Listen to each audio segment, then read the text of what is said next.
Clara Bleuzen, qui est étudiante à l'école du Louvre. Jackie Rénal est certainement la rencontre la plus surprenante que j'ai pu faire lors de ces derniers mois.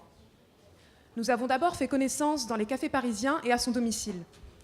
Puis, à la Cinémathèque de Toulouse, je me suis plongée dans ses carnets intimes, tenus pendant plus de 40 ans, dans lesquels elle se livre sans tabou. Enfin, j'ai marché dans ses pas à New York, rencontrant ses amis et collaborateurs et fréquentant les lieux qu'elle affectionnait. Originaire d'un petit village de l'Hérault, Jackie Rénal monte à Paris dans les années 60, âgée d'une vingtaine d'années, et se met à fréquenter le groupe Zanzibar, rassemblant des figures telles que Philippe Garrel ou Sylvina Boissonnas autour du cinéma expérimental. Elle réalise l'un des premiers films caractérisés de féministe, intitulé 2 fois. Enfin, elle est connue comme la plus jeune monteuse de France et travaille étroitement avec Éric Rohmer sur plusieurs de ses films. Figure rebelle et malicieuse, elle m'a raconté s'être déguisée en infirmière et avoir peint une croix rouge sur sa voiture lors de mai 68, afin de faire passer les manifestants blessés au-delà des barricades. Cela lui cause finalement des ennuis et elle fuit quelque temps en Italie avec une amie, où elle paie leur note d'hôtel en posant pour des magazines érotiques. Elle part finalement aux États-Unis au début des années 70 et rencontre celui qui deviendra son premier mari, elle en aura 3 au total, Sidney Geffen, un vendeur de véhicules d'occasion qui s'est pris de passion pour les salles de cinéma. Débute alors une aventure qui durera jusqu'en 1990.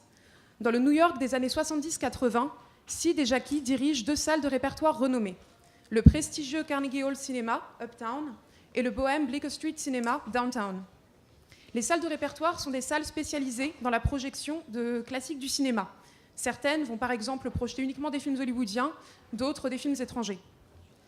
En parallèle des activités de programmation, Sid est ambitieux et lance Southern Eyes Magazine, qui deviendra par la suite Focus. De nombreux jeunes critiques y font leur début avant de rejoindre de prestigieuses publications. Mais Jackie joue surtout de son extraordinaire réseau pour concevoir des programmations dédiées au cinéma français, comme par exemple la semaine des cahiers du cinéma avec la venue de Serge Danet, ou encore la rétrospective dédiée à Jacques Rivette, alors peu connu du grand public américain. Au fil des années, de nombreuses personnalités feront le voyage, comme par exemple Agnès Varda, Alain Robbe-Grillet, Costa Gavras ou Marguerite Duras. Mais Jackie accueille également de très jeunes réalisateurs, alors encore étudiants à la New York University. Ces derniers, nommés Jim Jarmusch ou Spike Lee, viennent avec leur copie sous le bras en espérant être projetés. L'aventure s'arrêtera en 1990 avec la vente du Bleecker Street Cinema, suite à la mort brutale de Sid, à la flambée immobilière de New York et à l'arrivée de la VHS et de la télévision par câble.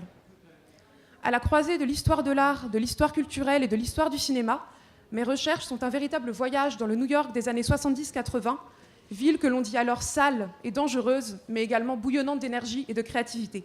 Je vous remercie.